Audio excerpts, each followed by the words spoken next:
Welcome back to the Overlap in Focus, and we're going to look at the title race involving Manchester City and Arsenal. We've got fans from both teams. We've got Gary Neville, we've got Shay Given, and we've got James McNicholas from The Athletic. So United not in it now? No, United are not. No. Oh, you're here.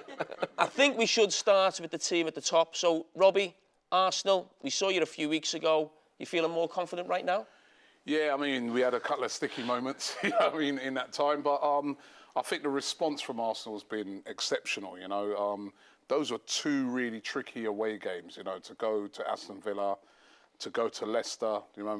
Leicester's previous home game, they'd beaten Tottenham by 4-1, So the way we went there and we controlled that game, and the comeback against Aston Villa, I just felt that game felt like a moment, because when we were 1-0 down, I knew that everyone was thinking, yeah, they're bottling it. Then we got it back to 1-1. When it was 2-1 down, I could feel Gary Neville. Thinking, I was going to tweet.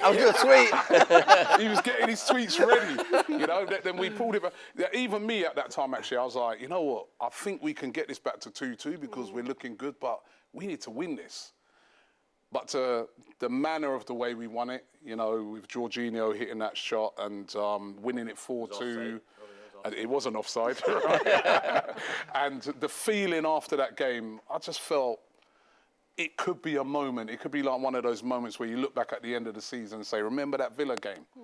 So I think that was such an important win. And the feel-good factor is back. And the belief is back. And I can see it in the players. And listen, the belief is still there. It's still difficult. I do feel United are in it as well as City.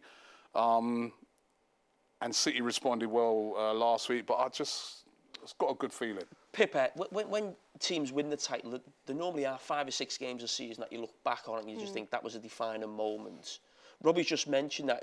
Is that the feeling around the club now, that the way you win at Aston Villa actually gives you, yes, it's 3 points, but the belief it's going to give you that something special is happening, especially with that last-minute goal? Yeah, definitely. That's why I think I've always believed. I mean, you're probably not going to believe me now, but when we was here a couple of weeks ago, I just knew, even if City caught up to us, which they did, we've had such an incredible season, and you're going to look back on games like Robbie said. Even for me, the Leeds away game, where we got that jammy 1-0 win. I mean, it was a really tough game, but those are games you're going to look back on and say, it's the character that this team has shown. Because in previous seasons, you'd say Arsenal bottled that game. They had it in their control and they let the other team win, and for silly mistakes. But we've cancelled out some of those mistakes. Although we're making some still, we've cancelled them out and we've shown character to see the whole 90 minutes through. And you look back on certain games and you just think, this is a team that's going to do something special this season. James, I want to ask you about the away form for Arsenal, because when you talk about teams bottling things, or when we've described Arsenal in the past, you always talk about them being a little bit flaky, a little bit soft, and that normally comes out when you actually look at the performances and the results and the points away from home. I mean, just looking here now, 31 points away from home. Manchester City have got 24, so that's where the difference is between both teams. I mean, are you capable of keeping that going between now and the end of the season? And will that determine the league title? I think it's a massive factor, and they've got 8 clean sheets away from home in the Premier League this season, which is as many as they got in the entirety of the Invincible campaign in 03-04. It's an excellent record. And they played Leicester at the weekend, beat them 1-0.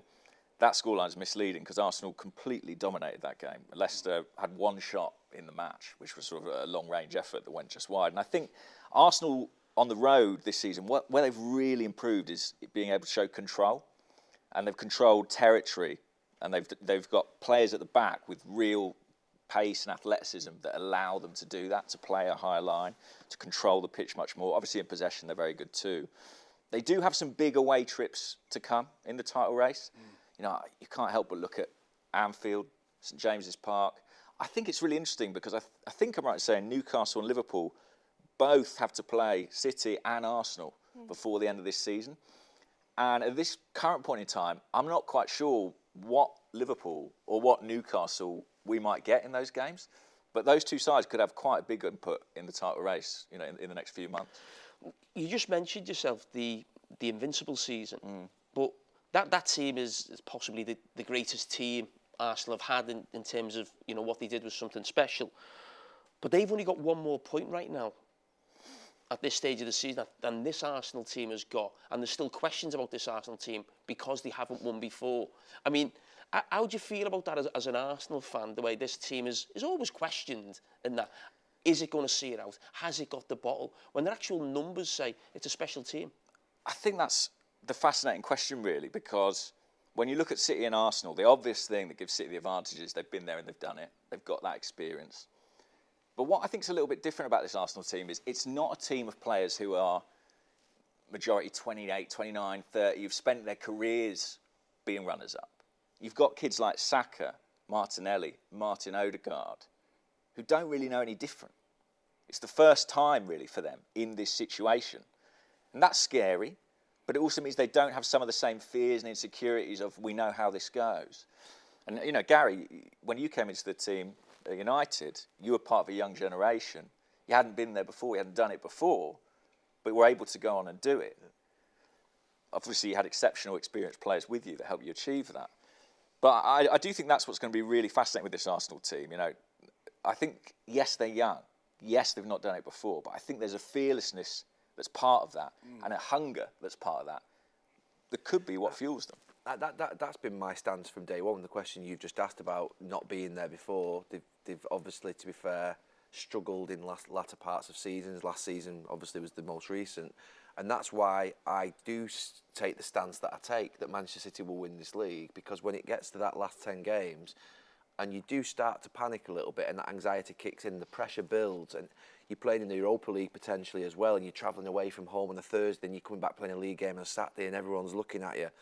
You know, I do think at that point Arsenal will wilt, because they haven't proven yet to anybody that they can go they can go the distance. Isn't it the same City, for any team though? So Oh, when Liverpool first won it, someone eventually is going to win the league that isn't Manchester City or Liverpool, and that will be whether it's Manchester United. Those players I didn't think Leicester at all would stay the pace all those years ago, 5, 6, 7 years ago. I thought they'd just blow up in the But Man last City aren't going to win the league every year, so someone has to win it for the first time. I get it, and look, if Arsenal do it, it will be an unbelievable achievement. But the reason I take my stance that I've taken is just because of being around the block. Before the game on Sunday, United and Newcastle, Manchester United and Newcastle, we thought Manchester United would win it because of more quality, better bench, and they'd been around the block. And it proved in the game they'd been around the block. They knew how to win, even though they weren't at the best in a football sense. I just think when it gets that last 10 games, it really kicks in. De Bruyne, Haaland, Diaz, Gundogan, Bernardo Silva, Kyle Walker, those lads who've been there before, they'll just kick in. And that's where I think the real big problem will come. But just something, there are teams who get over the line for the first time, and this could be the year for Arsenal. But that's why I take the stance I take. I'd say as well, though, Arsenal made some very good additions in January that we've seen over the past couple of weeks. No Thomas Partey. Now, we would have been in a big panic.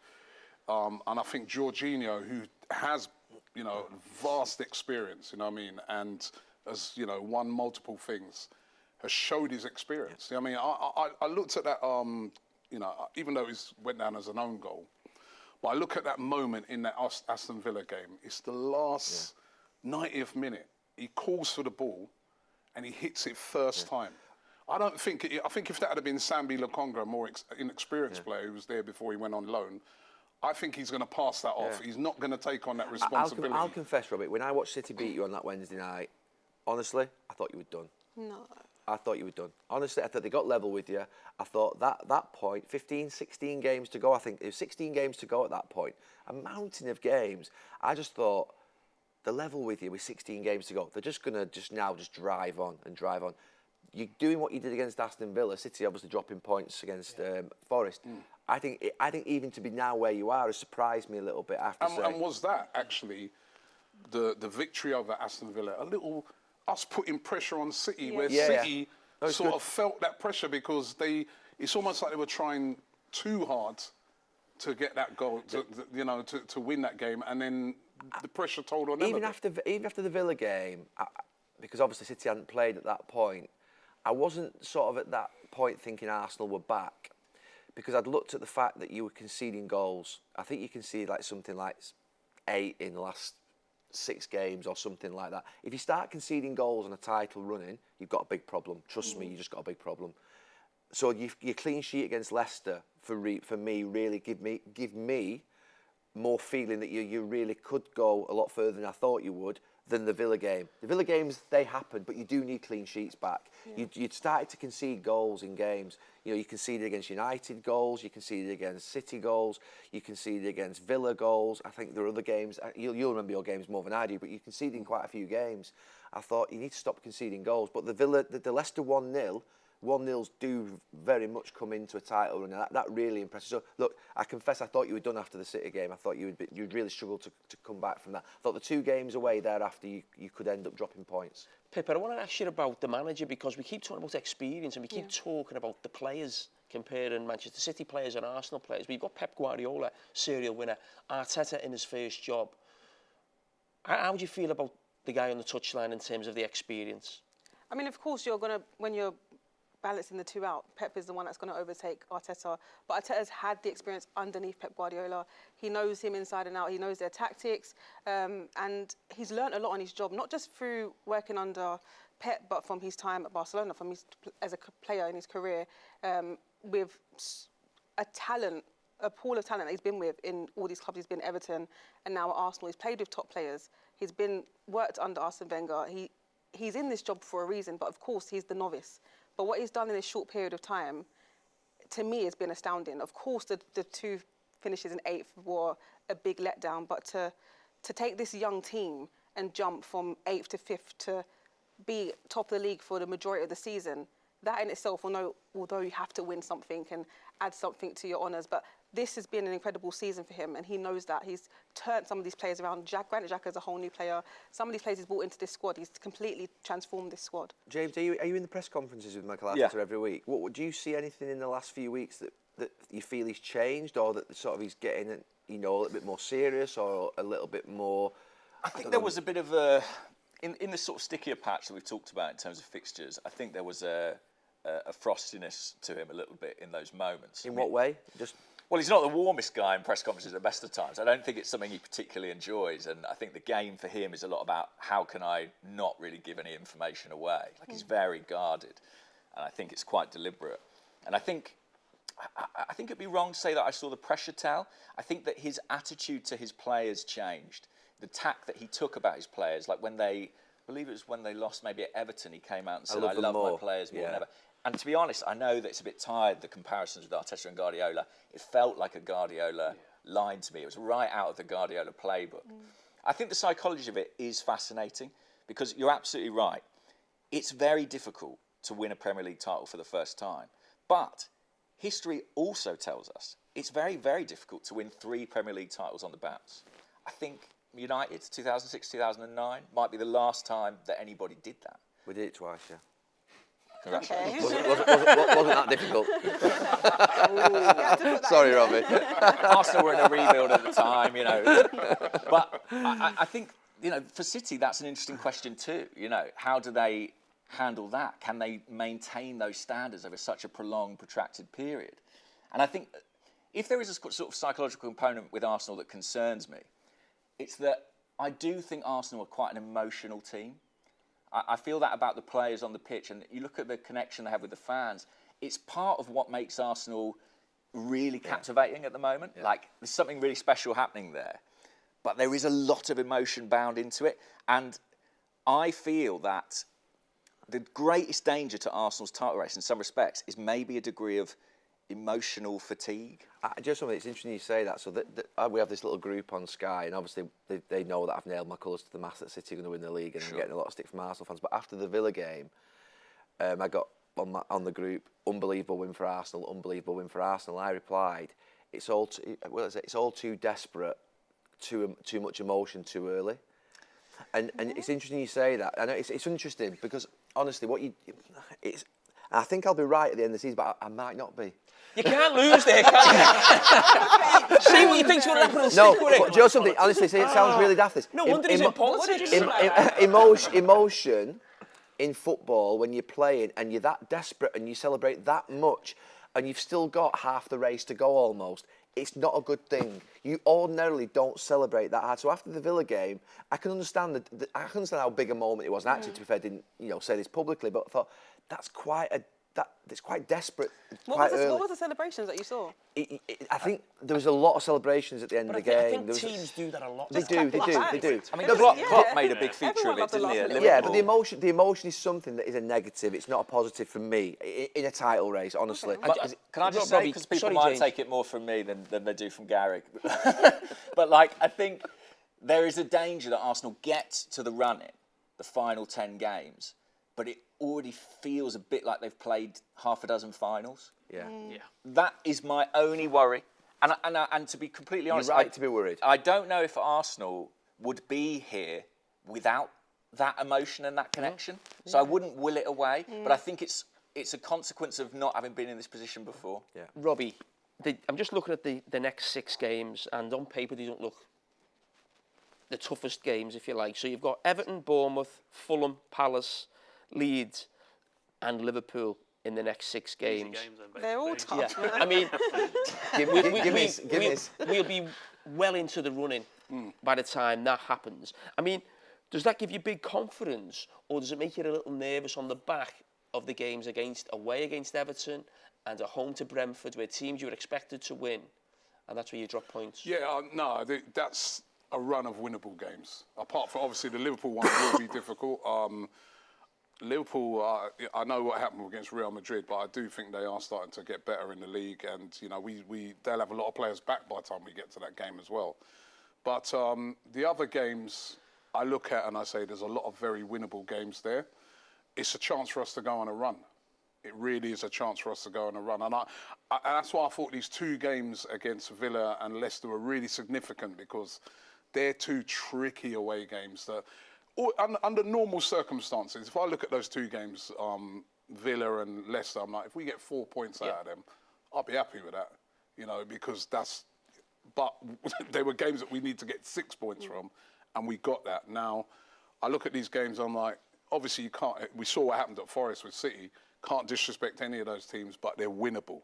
They're definitely winnable, and there's a chance to go on a real run here, and you know, and keep putting pressure on Man City, because I also feel, like what you said, Gary, with the Europa League games that we're going to face, City also going to have the Champions League, which they're under a lot of pressure to win, and the FA Cup as well. They're still in, so we just got to keep putting pressure on Man City. That's what I feel. Sorry, do you think about, obviously City are stuttering a bit, should we say, even after the Arsenal game when City went there and won the game on midweek.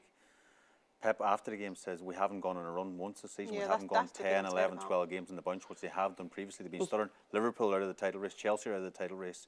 So this season seems open for an Arsenal team. Sure, you know, you're talking about that. I think we'd all agree that Manchester City have not been at the level that we've seen the last few years. Is your confidence come from the fact that Pep Guardiola's on the sideline and he's up against Mikel Arteta, who's an inexperienced manager?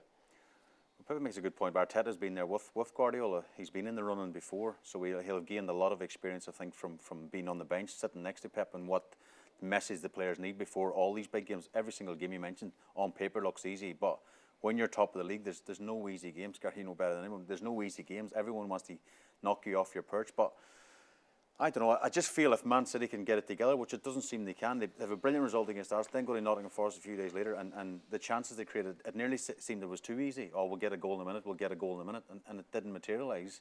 And again, the door's open now for Arsenal. But if City can get it together with Pep Guardiola and these players, I still think, I have to agree with Gary, I still think they can win the league, I really do. Stephen Boovey, just want to bring you in now. I mean, how worried are you about just Manchester City's performances and form right now in terms of winning the title or even the Champions League? To be honest, I'm actually switched a little bit from like 3-4 weeks ago, the last time we talked. You said they couldn't win it. I felt in the football that we were playing at the time, we weren't creating chances, and that's why I felt like we weren't going to win it, because it looked sort of turgid at times. It was kind of dull.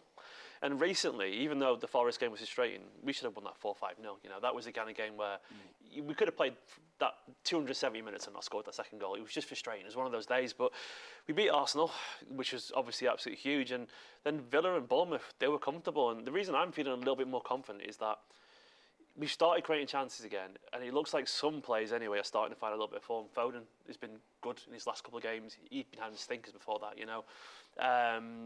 Kyle Walker's back in the team. Bernardo Silva's back in the team. He looked like he'd been a little bit ostracised for a while, you know, because Guardiola talked about some players being unhappy and whatever. But to me, I feel like I'm starting to see some signs. It's not fully there yet, but of some of these players that you mentioned, Gary, before, waking up a little bit. You know, they're starting to see, like, the transfer window's closed. This is it now. They've had a couple of performances in the Arsenal victory. Even though Arsenal were good that day and had the majority of the ball, City 3-1. You know, that's a big result, and that's twice this season that we beat them.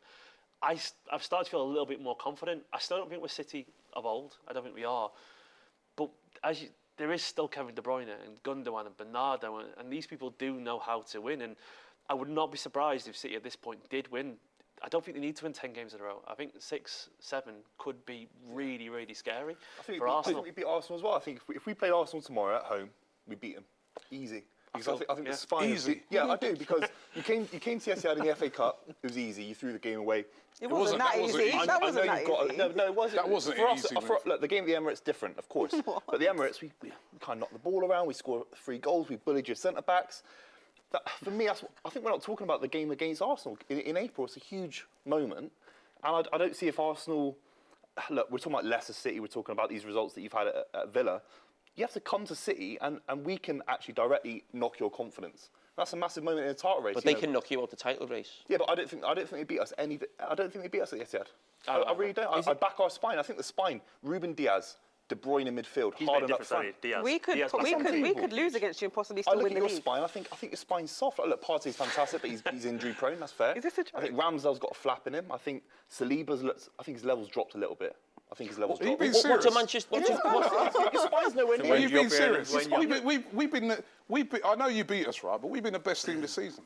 There's a difference. We've been the best team this season. Between being the best side in the league and winning the league. Listen, tactically, you guys spot on that day. You know, you went very long, right?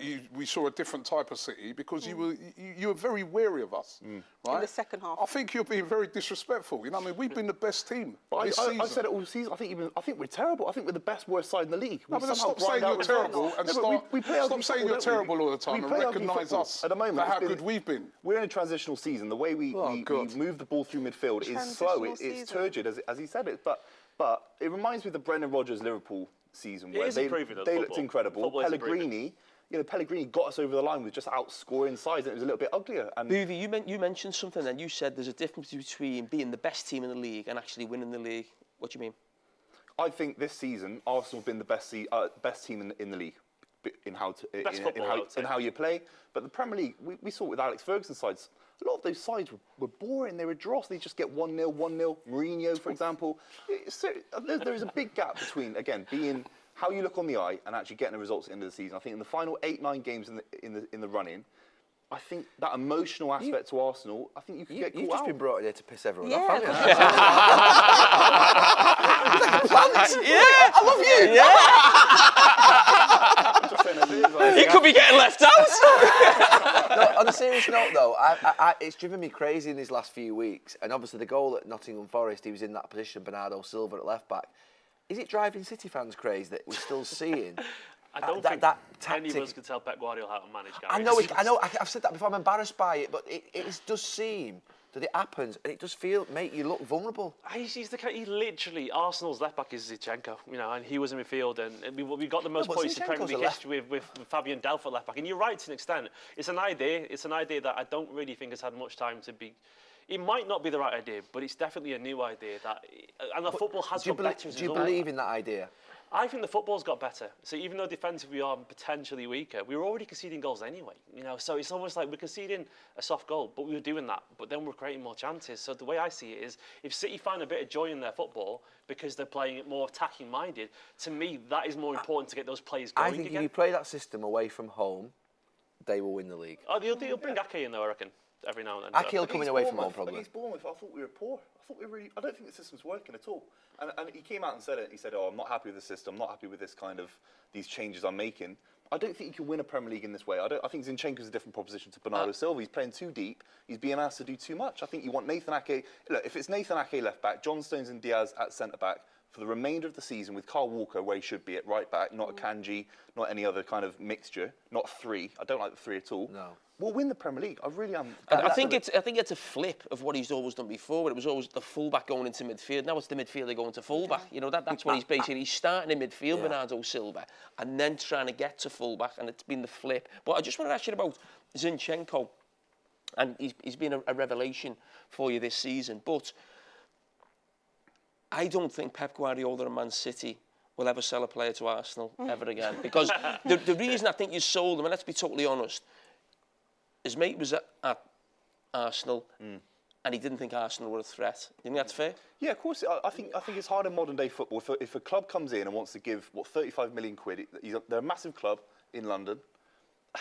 You can't say no. We had to give Leroy Sané to Bayern Munich. You can't just keep a player, against his will. No, but you don't get. What I'm saying is, will be a world-class left back. If Arsenal end up winning the title, do you think the actual role of Zinchenko has been absolutely key? And also, we're talking about Man City not having a left back. Yeah. I know Jesus is being out. He gave Sterling to Chelsea, and Chelsea was seen as a threat, definitely. No, but my point is, we keep talking about Manchester City's left back problems, and one of the standout players for Arsenal this season has been the left back who they bought from Manchester City. Yeah, I think that's clear. I mean, he's been massive for Arsenal, and he's changed the way we play. And, defensively, I think he has his moments where, he leaves you a bit vulnerable. But what he gives you on the ball is, as the City fans will attest, amazing. Technically, he's just superb. What I would say, in City's defence, is if you've got a player, where can you sell them for that kind of money? You can't sell them outside the Premier League. City love the narrative. So your options are limited in terms of where you can actually let a player go. And they've got to balance the books. No one's off in fair. Allegedly. Sorry, allegedly. Robbie, But I think that is important. I think the City hierarchy loved the narrative. It was the most profitable transfer window, I think, of any Premier League club ever, in terms of we sold a load of players to Southampton and obviously, Sterling to Chelsea, 50 million quid even.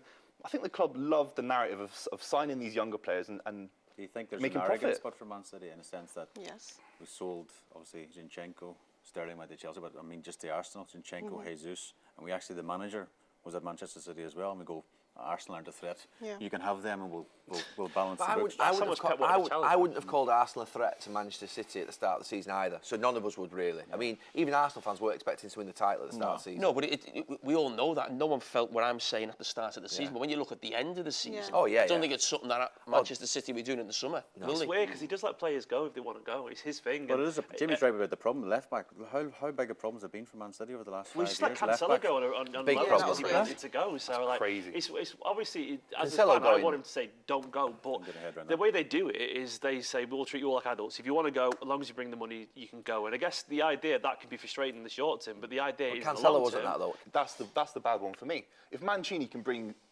Carlos Tevez back from Argentina, the guy's playing golf, he was overweight, comes back, I think his first game against Norwich, wasn't it, away? Yeah. He's unplayable. And Cancelo, you can't sit here as a manager, however good Guardiola is, and say, there could be a moment, But you Palace can, away because he's Pep, So, Yeah, I know, but with all due respect, Mancini lost the dressing room after one title. I love him, but that year after, Pep and Ferguson did the same, man. He got rid of, was it Stam, Beckham, even Roy Keane eventually. But mid-season is different in the summer, isn't it? But he would argue that you do it when you need to do it for the right reasons, and ultimately.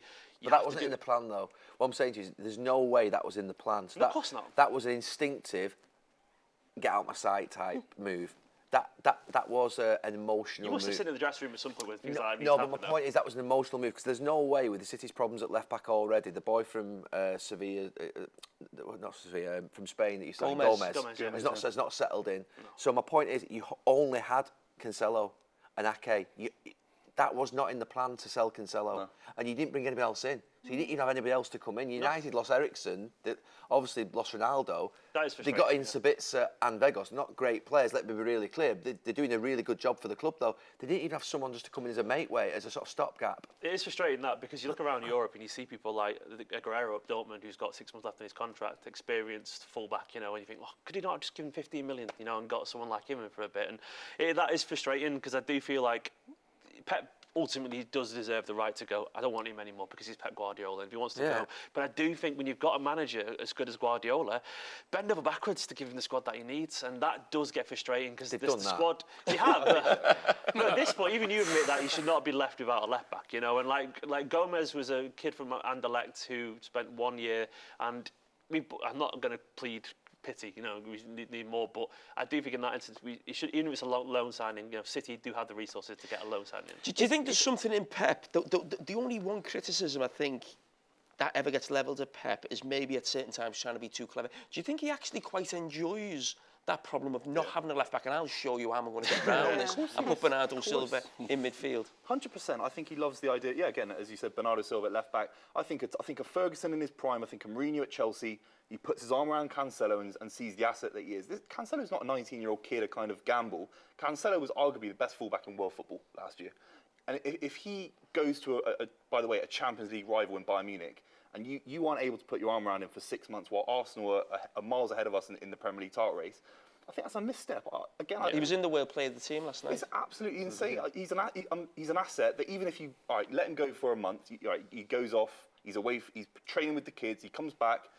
We could use him for 5-6 games at the back in the Premier League. You talk about left back. Honestly, I think right back you can almost get away with a centre back going to right back or a midfield player going to right back. For some reason, you very rarely can get away with left back. It's just a different position. I don't feel you can mess around with it. I do feel City for like 6-7 years have almost never really tied that position down. It's incredible. Right, though, to be fair. So. No, you have. Yeah, No, but you have. But you have. You've done well. But my point is, it's still a position that you've not tied down and really sort of nailed in that time. Maybe that's probably the reason why he did the Cancelo thing, because he got away with it so many times. There's an element of like, I can do it again, and it might be that it's one step too far, And it's so interesting listening to this because Arsene Wenger at Arsenal for years and years, I think, had the same trait as Pep, where there'd be an obvious problem in his team and he wouldn't want to solve it. Yeah. People saying you need to go and buy a defensive midfielder, and he just wouldn't do it. And on a similar level, last January, Arsenal had a player who was really important to their team, and they fell out with the manager, Pierre-Emerick Aubameyang. They let him go, didn't bring anybody in, cost them really dear at the end of the season. Yeah. And Arsenal this time round have really learnt from that lesson. They had holes in their squad in January and they've plugged them. Yeah. So, they come out of the window, I think, looking stronger. City, I think that Cancelo is a massive loss. You concentrate on your own team, but when you're fighting with someone, you're obsessed with the opposition teams. You watch every game they play, you're reading what the manager's saying in press conferences. Boovie was just talking about basically thinking your spine's weak, thinking he'll beat you at the Etihad. What do you feel when you're actually watching Man City? Does watching Man City actually give you more confidence that you can go on and win the league and what's happening right now, or the opposite? Well, the first thing I'd say is that, I can't wait to see it, is that City haven't played Arsenal's spine yet. They've not played an Arsenal team with Gabriel Saliba, Thomas Partey, Gabriel Jesus through the middle. That's Arsenal's best 11, and I think if we see that on the field at the Etihad, I think it'll be a really interesting game. Mm-hmm. When I look at City, there's definitely vulnerability there that hasn't been there previous seasons. I actually think City are in a transitional year. Yeah. There's no way, in my mind, you have a coach as good as Guardiola and a player as good as Haaland, and they don't eventually make that into a pretty devastating force. But I think there is a period of adjustment happening, and it's created an opportunity. But I do think City, since that Arsenal result, to me, do look a little better. I do. I think that the Forest result is really misleading. That they should have smashed them, and I think that would have been a big win for them psychologically. They've turned a bit of a corner, but the question is going to be, is it too late? I mean, Arsenal have a lead. This week's massive for Arsenal. If Arsenal win their game in hand, is what too late to catch up? What to catch up? No, not to catch up, but to exceed Arsenal. Never said it. No, I don't think it's 14 games to go. No, for Arsenal, for Manchester City almost to get back to what Manchester City are. Yeah. So we basically watched Man City since August till now not quite be the City that we're used to. Are they going to get there in the next sort of 2 or 3 months? You've not been in a title race for 20 years. I mean, there was a Labour government the last time you were winning the Premier League. It's been that long. So as a City fan, look, even last season, it goes down to the final game. What we saw against Aston Villa was incredible. And Arsenal, I think the emotional debate is a very interesting one. When Odegaard snatched that chance at Villa Park, I thought that's going to happen week in, week out now for the rest of the season. No. And it's barely February, March. So I think it's a long way to go. But the day after, we saw Haaland snatching at chances, and that's what cost you the game at Forest. And that's what I'm saying. That's pressure as well. That's pressure as well. It's pressure. But when you start to put that pressure on, we're all worried to criticise Pep Guardiola. He said a couple months ago was to hunt Arsenal down. Of course, it's pressure. Yeah, we're all worried about criticising Pep Guardiola. You just said it. Who am I to question Pep Guardiola? But I look back now. Sir Alex Ferguson accepted quite a few of his mistakes that he made, but obviously after he retired, he said selling Jaap Stam was a big mistake and it cost us for 2 years. I think we're living in a mistake here where City haven't got a left-back and they're playing Bernardo Silva there in odd games. For me, that is a mistake. That is a mistake that he has obviously contributed towards. I'm not saying he's right, by the way. No, but I feel a bit embarrassed criticising Klopp or Guardiola, but the fact of the matter is, even Sir Alex Ferguson, in his 20-year career where he won 13 titles, and he got 99.9% of decisions right, he still came out at the end of his career and talked about the Barcelona Cup final at Wembley. He talked about the Jaap Stam sale and other moments where he knows he got it wrong.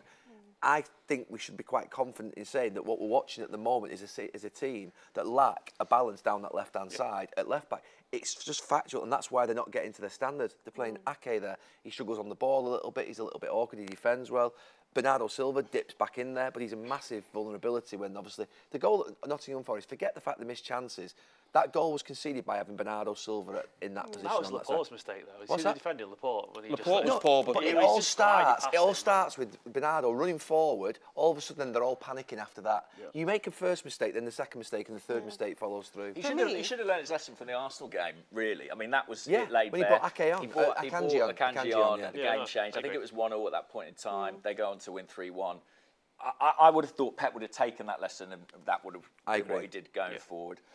What I mean about it in terms of is it too late is purely that there's this assumption that City are going to click, and it's based on history and past and previous season, but I don't think there's...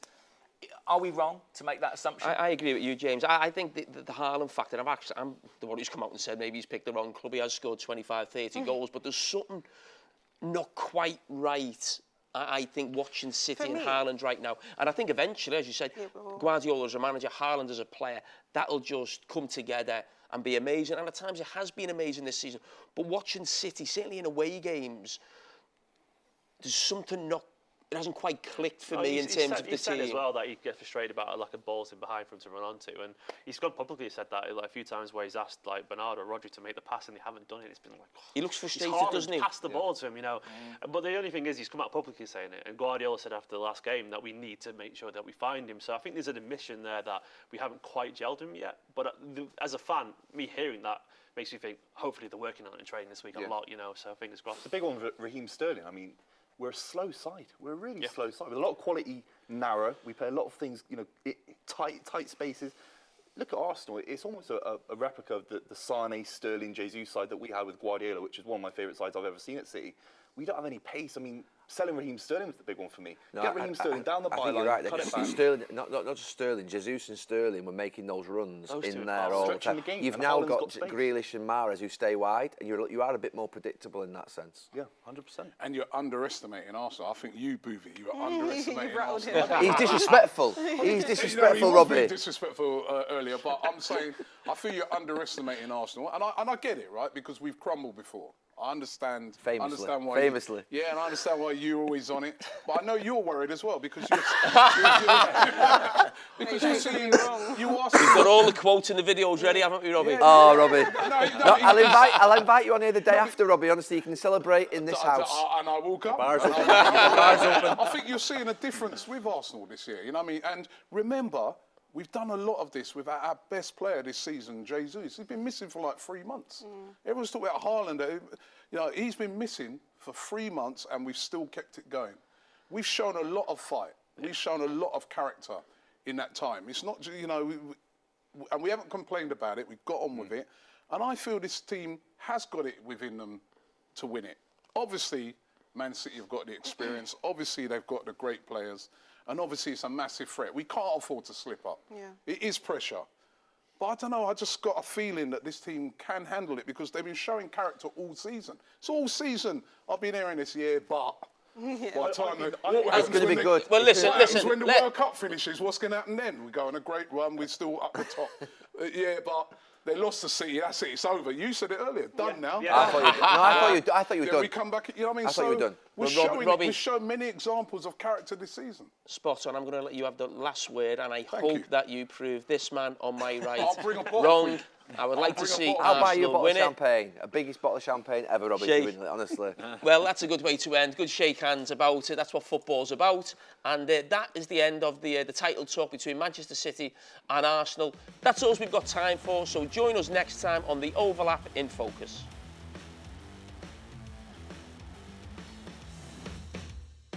I hope you've enjoyed our first overlap in focus at the Shot Bar. We've really enjoyed it, and thank you to our partners at Sky Bet, and I hope you can join us next time. Please subscribe.